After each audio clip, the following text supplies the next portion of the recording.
Ladies and gentlemen, good day and welcome to Mobavenue AI Tech Limited Q1 FY27 earnings conference call hosted by Valorem Advisor. As a reminder, all participant lines will be in the listen-only mode, and there will be an opportunity for you to ask questions after the presentation concludes. Should you need assistance during the conference call, please signal an operator by pressing star then zero on your touchtone phone. Please note that this conference is being recorded. I now hand the conference over to Ms. Purvangi Jain from Valorem Advisors. Thank you, and over to you, Ms. Jain. Thank you. Good afternoon, everyone, and a very warm welcome to you all. My name is Purvangi Jain from Valorem Advisors. We represent the investor relations of Mobavenue AI Tech Limited. On behalf of the company and Valorem Advisors, I would like to thank you all for participating in the company's earnings conference call for the quarter ended on June 30th, 2026. Before we begin, let me mention a short cautionary statement. Some of the statements made in today's earnings call may be forward-looking in nature. Such forward-looking statements are subject to risks and uncertainties, which could cause actual results to differ from those anticipated. Such statements are based on management's belief as well as assumptions made by and information currently available to the management. Audiences are cautioned not to place any undue reliance on these forward-looking statements in making any investment decisions. The purpose of today's earnings call is purely to educate and bring awareness about the company's fundamental business and financial quarter under review. I would now like to introduce you to the management team joining us on today's call. We have with us Mr. Ishank Joshi, Founder, Managing Director, and Chief Executive Officer, Mr. Vijay Basantani, Group Chief Financial Officer, and Mr. Tejas Rathod, Founder and Chief Technology Officer. Without any delay, I request Mr. Ishank to start with his opening remarks. Thank you, and over to you, sir. Thank you. Good afternoon, everyone. It's a pleasure to welcome you all to our earnings conference call for the first quarter of the financial year 2027. I would like to begin by extending our sincere thanks to Valorem team for hosting us today's call. I will cover some of the strategic and business review in this call. Vijay, our CFO, will take you through the financials. Tejas, who is our founder and CTO, will walk you through the technology and the Mobavenue Neural Engine, which is our most significant technology milestone this quarter, to share with all of you guys. For some of the people who may be new to the company, let me start with a brief overview of the company and the business model. Mobavenue AI Tech Limited is an AI-native global ad tech and a consumer growth platform helping brands, enterprises, publishers, agencies connect with high-intent consumers and drive measurable outcomes across the customer journey. Our platforms brings together proprietary AI, deep data intelligence, and programmatic advertising capabilities across mobile, web, video, connected TV, and other digital environments.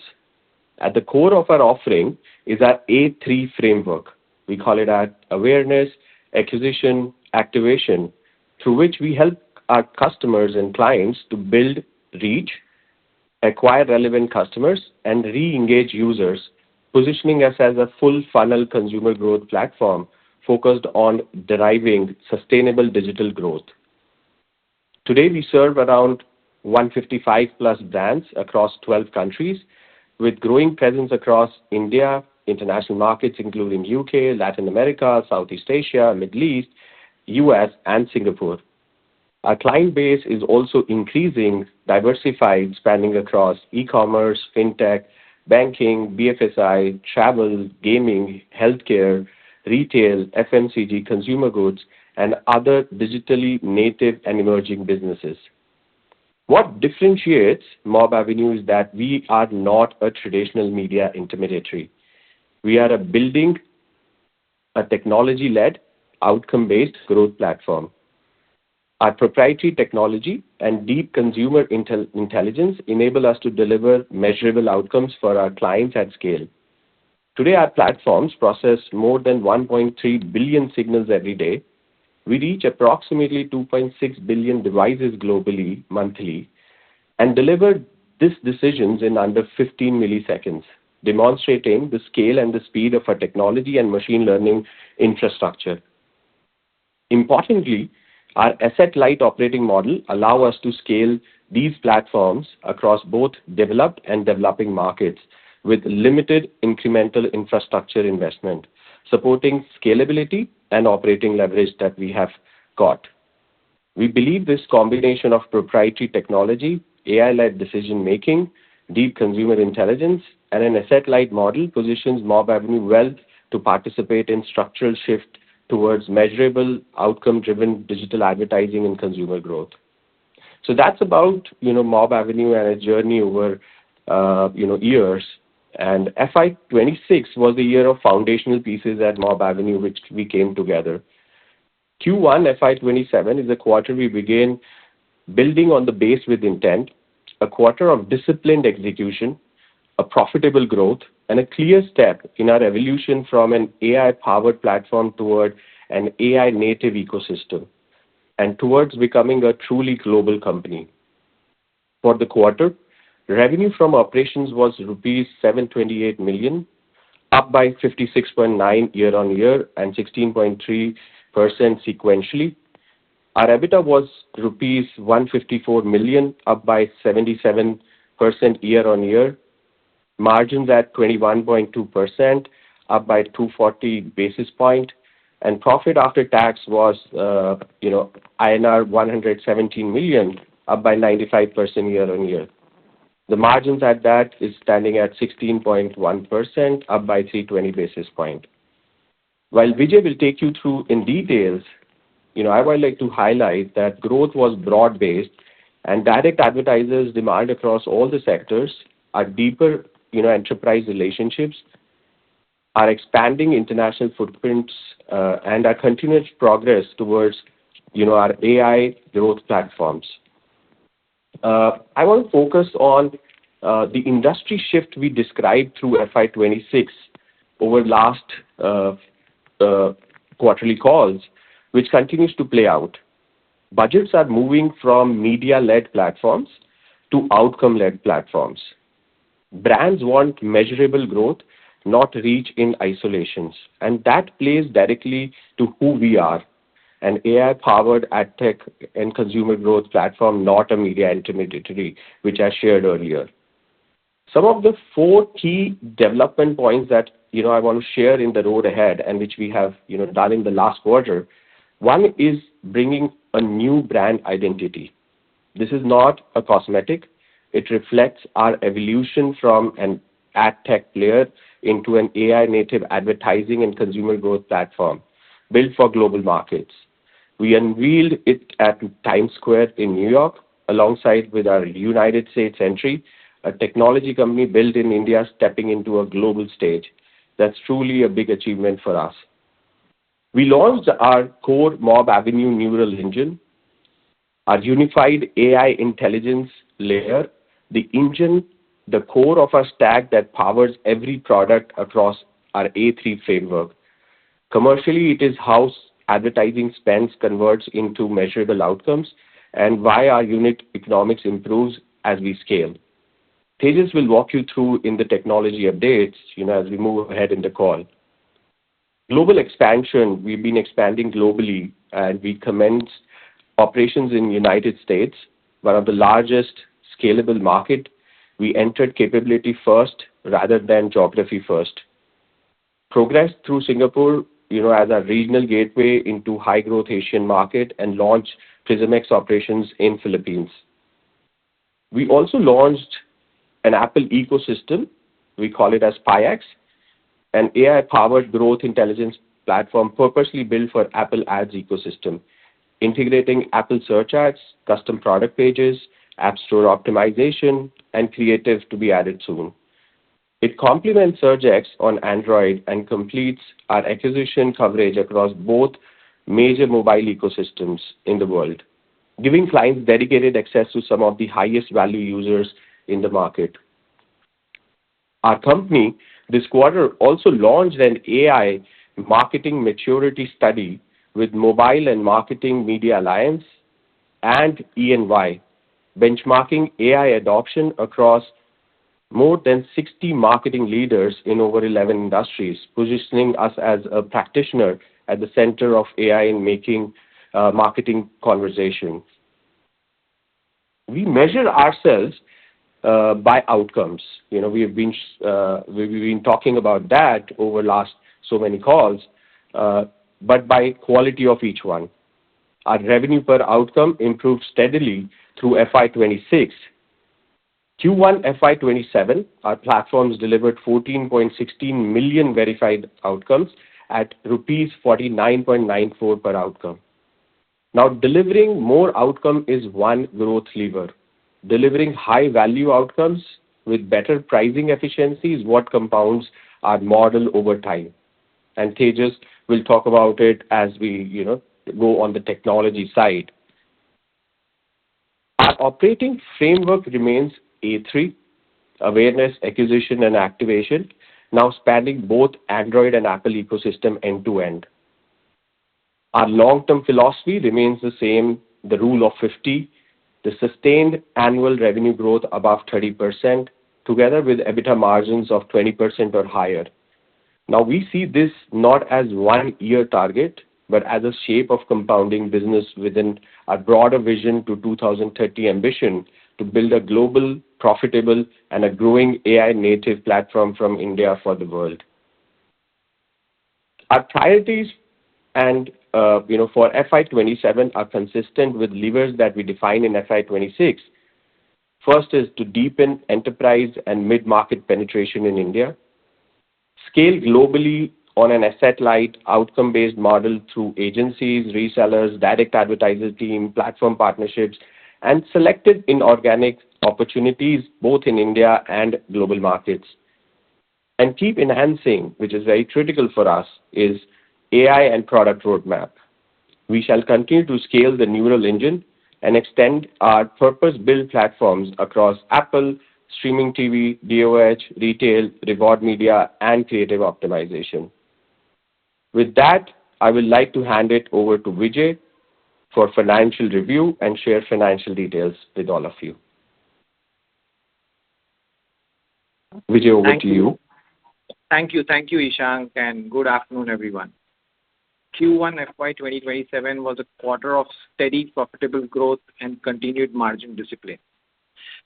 Let me take you through the numbers of quarterly performance to start with. Revenue from operations grew 56.9% year-on-year and 16.3% sequentially to 728 million. The comparison bases are Q1 FY26 464 million and Q4 FY26 626 million. EBITDA delivered a year-on-year growth of 77% from 87 million to 154 million, and a sequential growth of 15.8% from 133 million. EBITDA margin for Q1 27 stood at 21.2%. PAT delivered a year-on-year growth of 95% from INR 60 million to INR 117 million, and a sequential growth of 39.3% from INR 84 million. PAT margin of Q1 FY27 stood 16.1%. Talking about growth drivers, growth was led by direct advertiser demand in structurally expanding sectors, quick commerce, BFSI, fintech, and retail, and by premium omni-channel formats such as connected TV and video streaming, which lifts the monetization quality alongside the volume. Growth got further accelerated during the quarter as we expanded our international footprint through our agency reseller model, reflecting the increasing depth of our go-to-market model. Margins are supported by improving monetization, stronger optimization efficiency, disciplined cost management, and models natural operating leverage as revenue outgrows employee and overhead costs. Data and supply costs remain our largest line and are largely variable, moving with revenue and platform volumes. We continue to invest selectively in technology, product, and international capability, and this balance between growth and profitability is central to how we run the business. Our direct clients contributed 65.2% of the revenue this quarter, with the balance through agency, reseller, and platform channels. International markets contributed 20.7%, with India being the anchor. As our US, UK, and Asian operations scale, we expect the international share to build gradually over the coming years. The balance sheet remains strong, supported by FY26 preferential raise and cash generative business.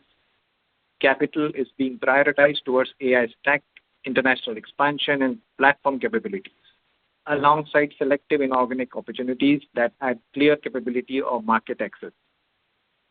With that, over to you, Tejas, on the Mobavenue neural engine. Thank you, Vijay, and good afternoon. Last quarter, I described our shift to neural network-based decisioning. This quarter, I want to introduce the product that shift became the Mobavenue neural engine. The neural engine is our unified AI intelligence layer, one proprietary engine at the core of GMP 360 that powers every product across A3. In FY 2026, we completed the move of our core decisioning from rule-based and traditional machine learning to fully neural network system. The neural engine is the productized form of that work, one common intelligence layer rather than separate models bolted into separate products. We architect it around three stages. We call it P3: process signals, predict intent, produce outcomes. Let me make that tangible, because what matters to a marketeer is not architecture, it is what they can do now. The neural engine collapses the advertising life cycle into a single system, so a marketeer can move from planning to a live campaign in under 59 seconds. It does this through four integrated capabilities. First is planning. The engine generates marketing plan from brand objective, audience insights, and marketing intelligence, customized by budget, category, or objective, and recommends placement across connected TV, OTT, music, and youth platforms. Second is execution. It launches the campaign directly from the platform, compressing what used to take hours into under a minute. Third is creative intelligence. It generates placement-ready creatives tailored to the audience, channel, and campaign objective, compressing the traditional creative timeline to under a minute. And fourth is conversational reporting.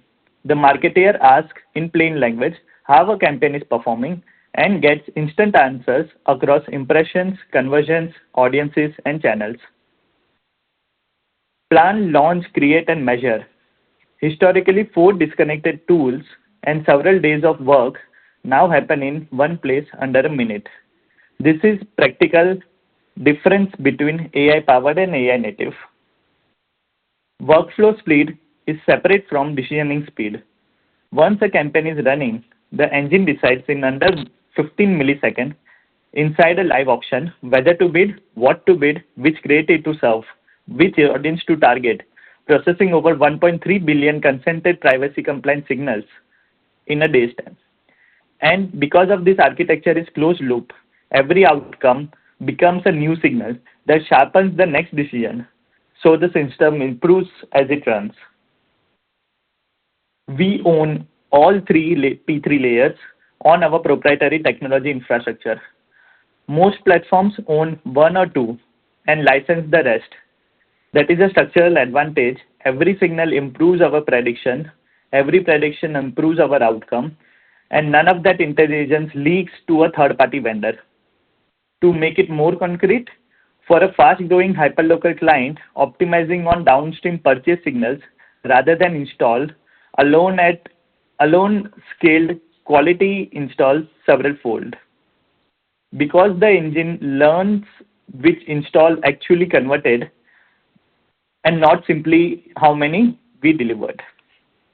The neural engine is the platform on which we move from AI-powered to AI native, where engine autonomously launches, adapts, optimizes campaigns with minimum human intervention. That transition is already underway through agentic workflows and near hourly model refresh. Over the next 12 to 18 months, a growing share of optimization decisions will be made by our engine itself, with our team focused on higher order strategy and creative judgment. With that, back to Ishan for closing remarks. Thank you, Tejas and Vijay, bringing this quarter together. and thanks to my team, we have shared and we have started FY27 growing profitably while taking deliberate steps for the long term. Our focus for the rest of the year is simple: scale, profitability, and innovation. Now, scale will be by deepening enterprise relationships in India and building presence in new markets. Profitability by holding and improving margins, and capital allocation discipline in line with Rule of 50. And innovation by continuing the shift from AI-powered to AI-native platforms. Now, all of this points to one single direction: evolving Mobavenue AI Tech beyond AdTech and consumer growth platforms into a global AI-native operating systems for advertising and consumer growth, connecting intent, intelligence, and impact at scale as part of our 2030 vision. Now, I would like to thank you and thanks all our shareholders, investors, customers, team, partners, employees for their continued trust. With that, we would like to open the Q&A. Thank you. Thank you. We will now begin the question and answer session. Anyone who wishes to ask a question may press star and one on your touchtone telephone. If you wish to remove yourself from the question queue, you may press star and two.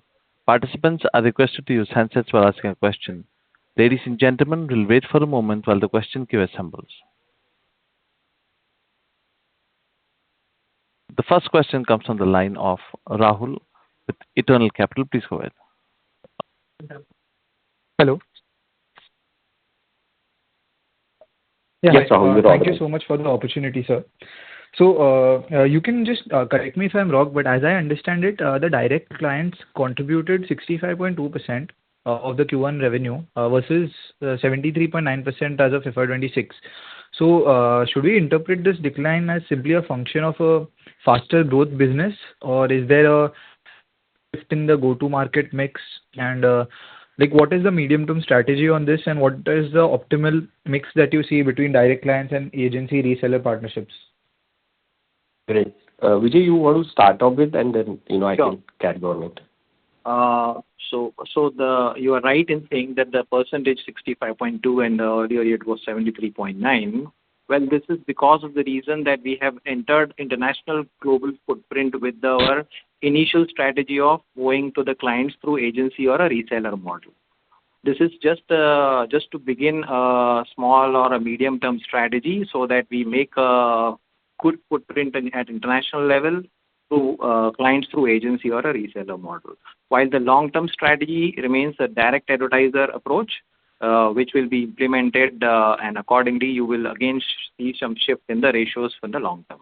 And our direct advertiser base will be back to the same normal position. Yeah. Got it, sir.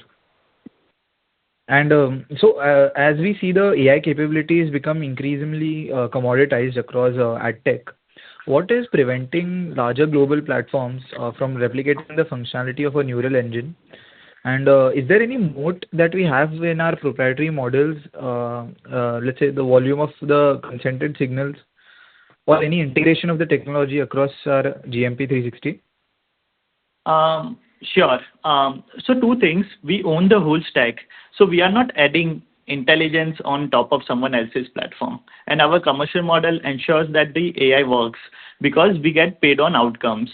So it is very different than, someone else is copying that, because lots of company wouldn't have all three, stack in-housely, created. We have awareness, acquisition, and activation. That is, our own proprietary technology where it covers full stack journey of any of the advertiser. The moat for us is how we utilize our data points. More signals make our models better, and better model produces better outcomes.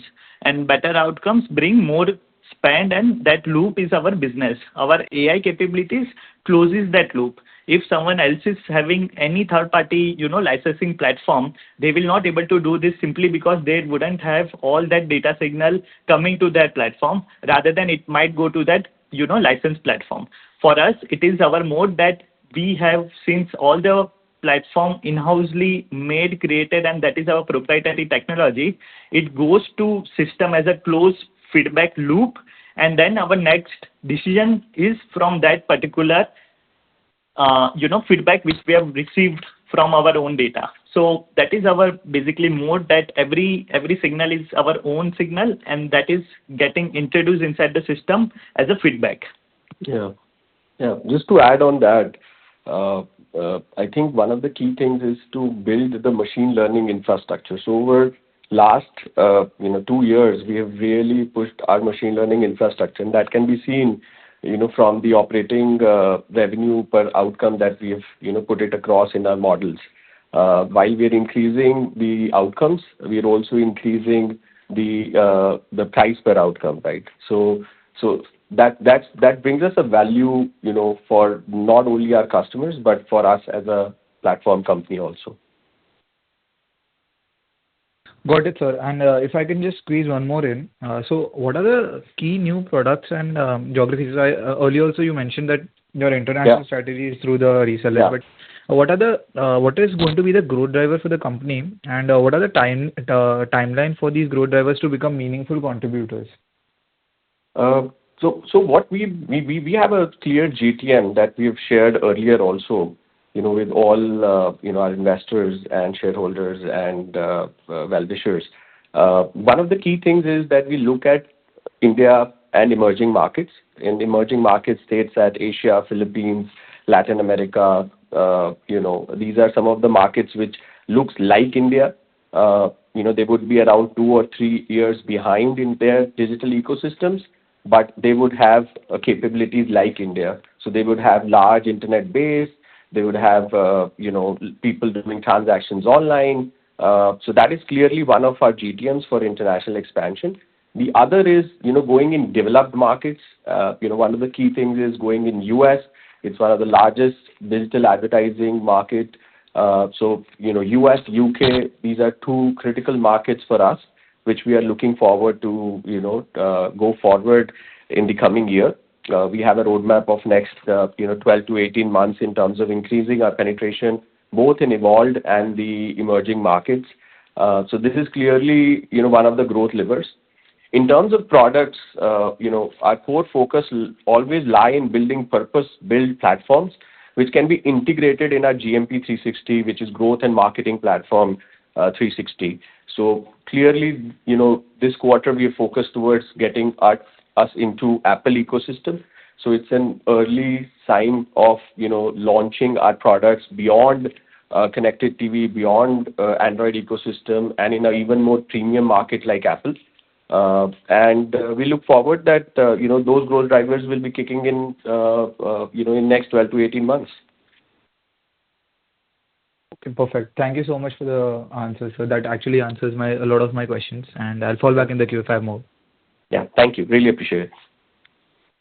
Thank you. A reminder to all the participants that you may press star and one to ask a question. Next question comes from the line of Anil Kukureja, an individual investor. Please go ahead. Yeah. Hi, sir. Am I audible? Yes, you are. Am I audible? Yeah. So, first of all, congratulations on the great set of numbers to the whole team.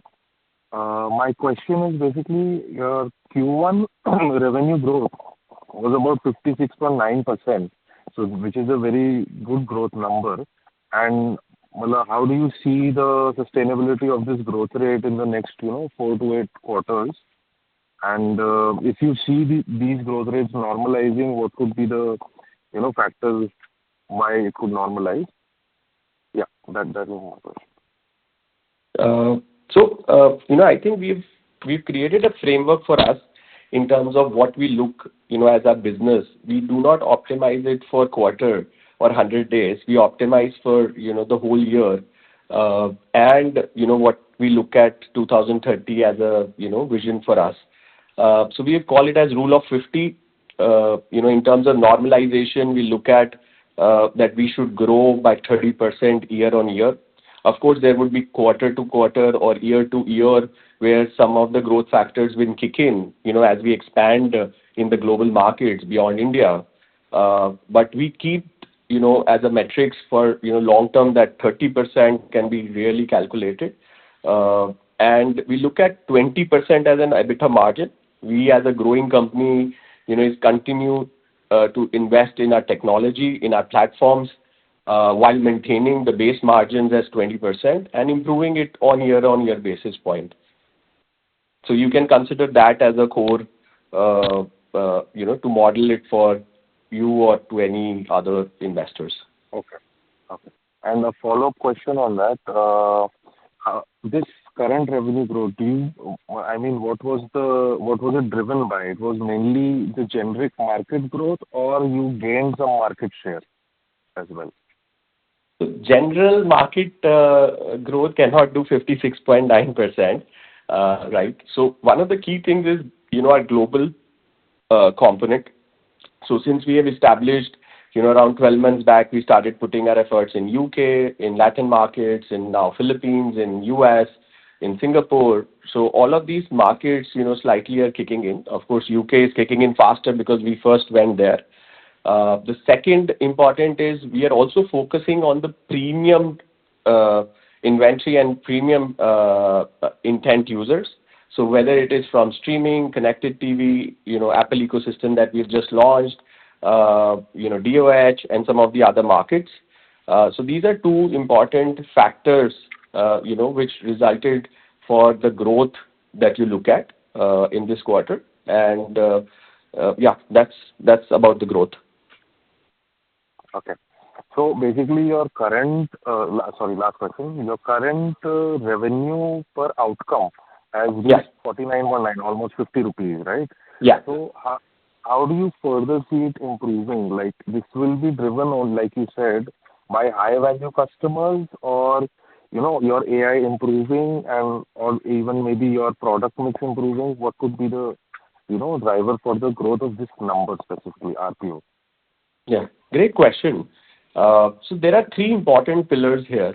Most of our revenue today come from India as a market, which India as a market is a volume market, while of course our technology is enabling to improve the price per outcome, and our revenue per outcome. That's a base component. The second, way we look at is like, we can have more outcomes, and then of course with the help of our, AI technology that we've been building up, that we are improving the revenue per outcome too. The second important parameter is because we are going in the global markets. Now, the global markets are like, they are not a volume-driven market, they are a value-driven market. So, that is how we will be improving, both the revenue, the outcomes, and the price per outcome. So, we're looking forward that we're able to reach, higher volumes, more better volumes, and, higher revenue per outcome. Like, that's how we look at from, both India as well as emerging and some of the emerged markets. Does that answer your question? Yeah, it does. Okay. And one last question, actually, I just wanted to know. You will be expanding, like, you recently opened up in US and Singapore as well. So how do you see, differentiating yourself with the, global players right now? And how will you, capture their market share? And what is the strategy out there? So, how we look at, we've been doing most of our platform business in India, and emerging market, as I said, is, around 2 or 3 years behind India. What they have shows similar structural advantages, for digital native companies. So in those markets, we are looking forward again with the outcome-driven approach, because, mostly most of the brands, whether it is digital native brands or, old native brands, they are moving towards platforms who can give them not impressions, but just, how can they drive outcomes for their business. So emerging markets, our strategy is simple. We start off with pilots with them and, start building one of the products, and, there are cross-selling that we do for, all our products as we kind of stable the active customers. So that's the approach for us, and that has been working fairly well for us. in most of these emerging markets because, our models are being trained for emerging markets. Now, for the emerged markets, our strategy is with, getting our platform to agency and resellers, start building our GTMs in those segments, and then move to the direct customer engagement. So that's the way, we look at solving the emerged market. Emerged markets have competition, but also there is a space for platforms which can deliver better. And that is where we are addressing that there is always a scope, of delivering better for our advertisers, and we have enough cases for them to solve for, across their consumer growth journey. Okay. And who do you see as your key competitors in the global space? Like in the global space, we consider AppLovin as the one of the largest competition. We will consider Unity as another competition, and Trade Desk. These are large, listed companies in US, and there would be some medium competition also. But yeah, it's a large market, and we are focusing that we are stepping a stone in US, so it's going to be an exciting journey there. And anyone in India specifically? Yeah, I think in the listed player, it is Affle, which is one of it. InMobi is another. I think these are two great companies, and we're looking forward to work and compete with them. Okay. Thank you. Thank you so much for your. Yeah. Thanks. Thank you. Next question comes from the line of Tushar Tikande, an individual investor. Please go ahead. Hello. Am I audible, sir? Yeah, Tushar, you are. Yeah, thanks for the opportunity, sir. So my first question is on the front of PieX, which is a new product focused on Apple ads. So could you give us an indication of the initial customer traction and revenue contribution from PieX, and how large you believe this opportunity relative to the existing acquisition business, sir? Yeah, I would like to take that question. Apple as an ecosystem has $8 billion spends across their advertising, spends. PieX caters to that. That is Apple's App Store, acquisition. That is high intent users coming on Apple App Store, which is trying to find any application by searching for any keyword.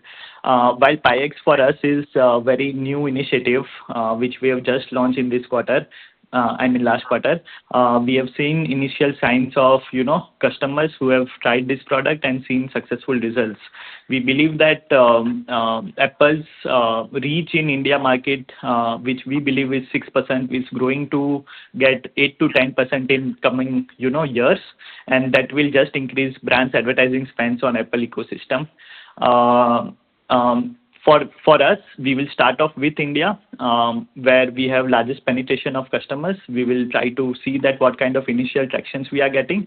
Once we see and we feel that it is, we are confident enough and we have shown good results for our brands and advertiser, we will take that to the international market. Yeah. So in terms of revenue contribution, it's very less today.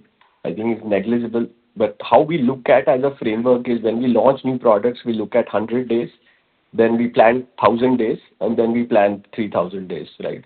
So today we have a 100-day journey that looks very exciting, for our team and, people who've been behind the product. And now we're planning the next 1,000 days journey of scaling, building, selling in more markets, and getting, more and more customers on it. Understood. Thanks for the detailed answer, sir.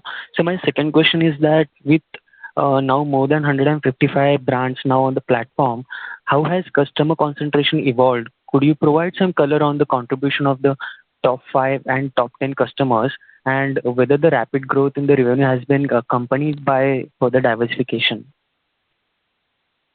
Vijay, you want to take this up? Sure. So as far as the contribution of the customers is concerned, we are basically, I can tell you about the sectors that which are majorly contributing. To be very frank, about about 75 to 80% is the contribution by the top five sectors, which is in fintech, quick commerce, BFSI, commerce, retail, travel. These are the sectors where most of the contribution is coming from the local clients. We are expecting some new things to be added on the online services, consumer goods, gaming, and entertainment, which are fairly lower in the contribution as far as current status is concerned. But yeah, like you said, you wanted to know the top few. The top few sectors are these which I mentioned, which are contributing around 70 to 80% of our total revenue. Understood, sir. Thank you, and all the best for the future. Yeah, thanks. Yeah, thank you. Thank you. Thank you. A reminder to all the participants that you may press star and one to ask a question.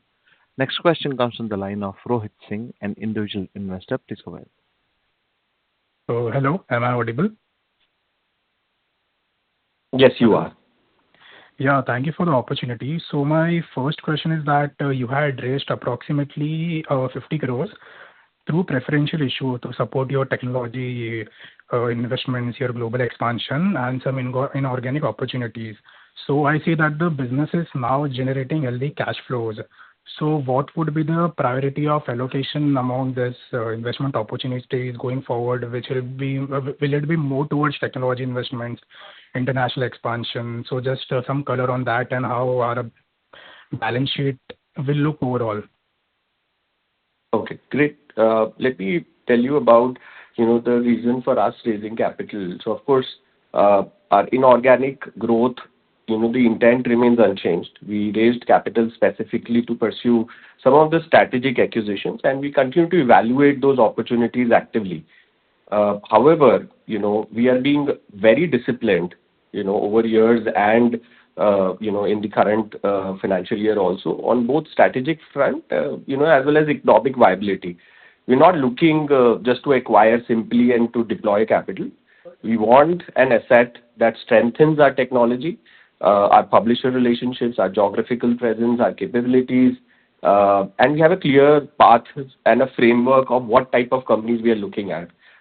So a large part of, the capital that we raised will be for that. And, as a company, we continue to look for right assets at right price and a right value.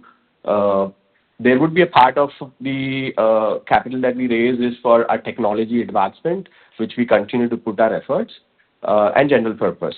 So, that's our overall thought. We've been growing organically.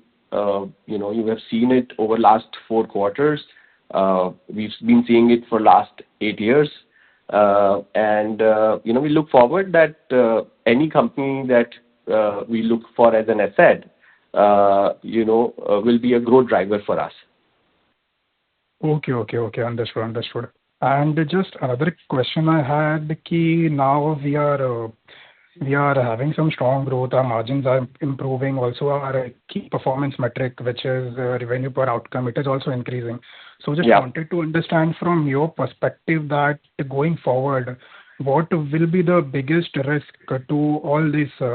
Will it be competition? Will it be client concentration? Will it be dependence on our clients' advertising budgets, international execution? So just wanted some color on that.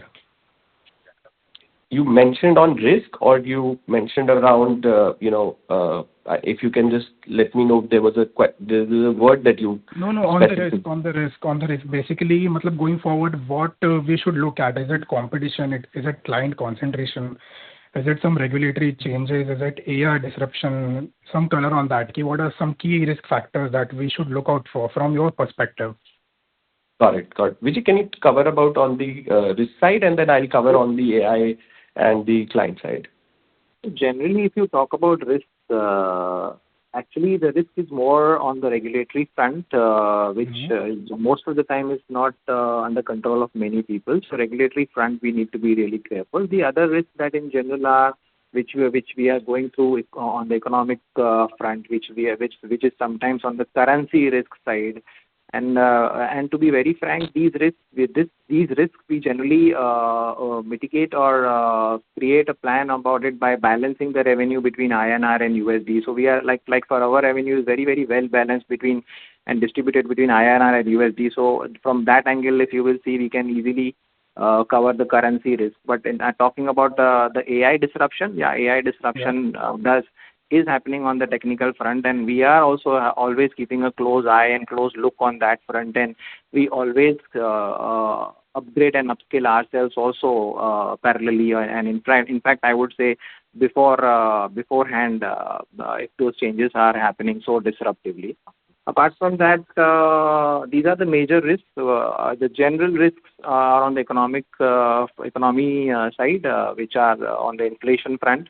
While in the near term, we are not looking at any impact of inflation on ourselves, because we are very, very tightly monitoring the things and keeping an eye on future.